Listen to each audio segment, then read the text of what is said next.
Presiding Officer, cancer remains Scotland's biggest killer, and we know there is a direct link between speed of diagnosis, treatment and survival rates. This week, statistics revealed that 1 in 4 cancer patients had faced delays in treatment. That is 1,130 people starting treatment late in the last 3 months alone. Everyone a son or daughter, everyone a loved one, someone loved by a family waiting anxiously. In fact, none of Scotland's health boards met the 62-day standard for starting cancer treatment. Macmillan have warned that staff are stretched to breaking point, and Cancer Research UK called the delays unacceptable. So does the First Minister agree with the experts, or has his government become complacent in the fight against Scotland's biggest killer?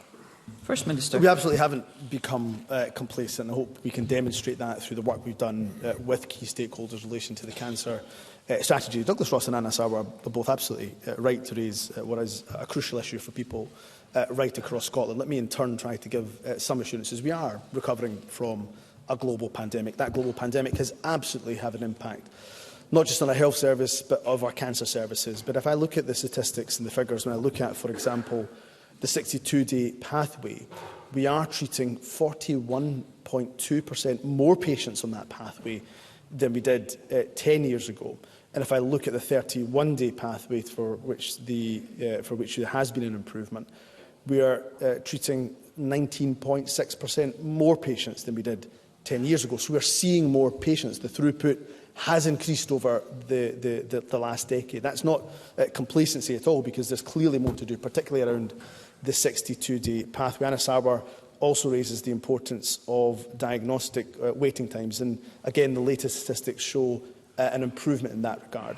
So we're not complacent. We'll continue to invest. And as I've said already, we'll continue to invest in ensuring that we have the adequate staff so that we can get treatment to people as early as they possibly can.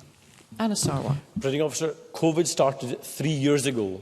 This government has not met the 62-day standard for 11 years. So cut the complacency and cut the excuses. Because we know that every delay risks lives. And we know that cancer deaths are higher than they should be. So far this year, there have been 398 more cancer deaths than experts would have expected. Avoidable and unnecessary deaths. And this week, it was also revealed that life expectancy in Scotland has dropped again. It's fallen back to a level not seen for over 10 years. There is no starker indication of failure than that. So will the First Minister take this opportunity to apologise for the lost decade on the SNP's watch?